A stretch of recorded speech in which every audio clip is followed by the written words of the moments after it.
Welcome back to Mary's Home Sweet Home Creations, and we're making our lasagna. And I just wanted to share with everyone that who lives in Montana, they already know this, but Montana was beautifully sunny and warm today, so it was a great day to be outside and getting out in the fresh air. And a lot of us need that right now after some cold weather and being inside a lot. So it was a great day to be outside, and I just thank God for the blessings He gives us in our beautiful seasons here. Because when winter comes, then we're ready to be inside and watch the snow fall. So there's lots of beautiful things about living here. I'm going to show you how I build the lasagna. I start with the sauce in the pan first so that the noodles don't stick to the bottom, and then you get a nice cut of lasagna when you take it out. The other thing about lasagna, it's a really good way to feed a lot of people, like spaghetti does.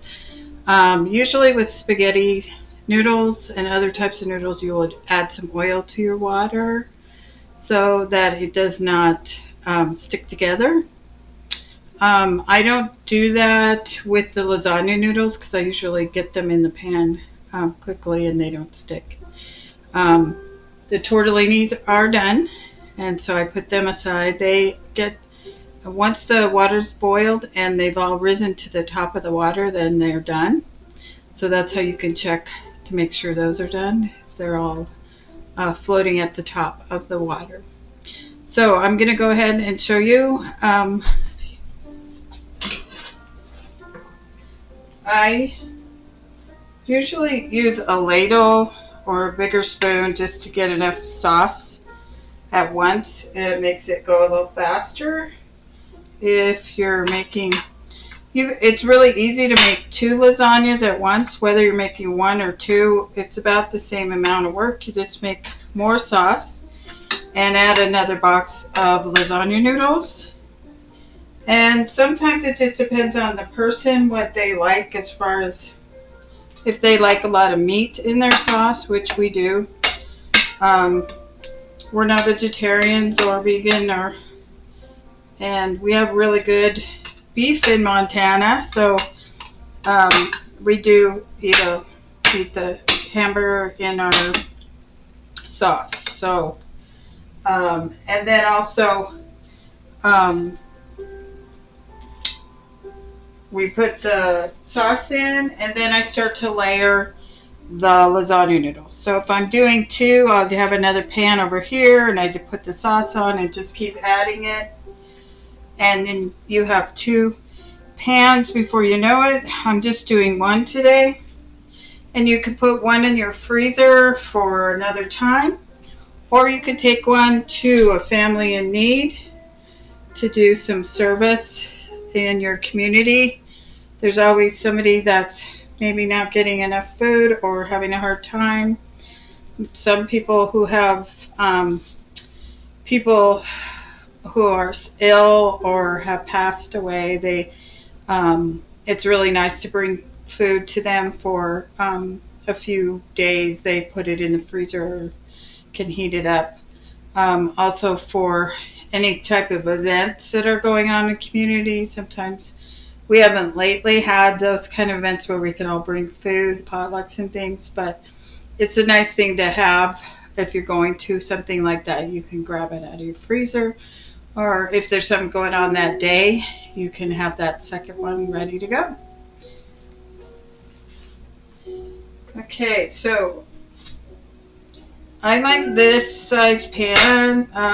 It's a glass pan, but it's the noodles fit in here really nicely, like 3 in a row. Doesn't always work that way with every pan. I have a couple that are a little bigger. If I want to make a bigger lasagna, and not really make 2, but just make a little bigger one, then I would use my bigger pan. And then it also might need an extra noodle long ways or across the top, as long as it's covering the layer when you go to cut in it. it'll cut with all of the layers in it.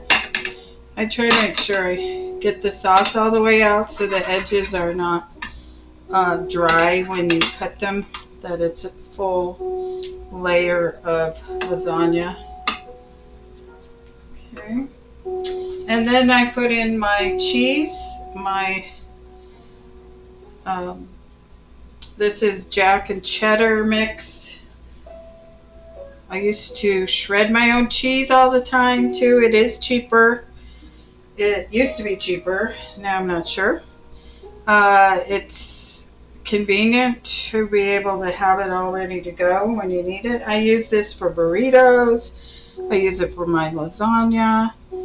I put some in my scrambled eggs for when I make scrambled eggs. So I do use it a lot for different things, and it's nice to have it ready and just grab it and use it. Quesadillas, it's good for quesadillas. Okay, so I put a layer of cheese on, and then we're ready for more lasagna noodles.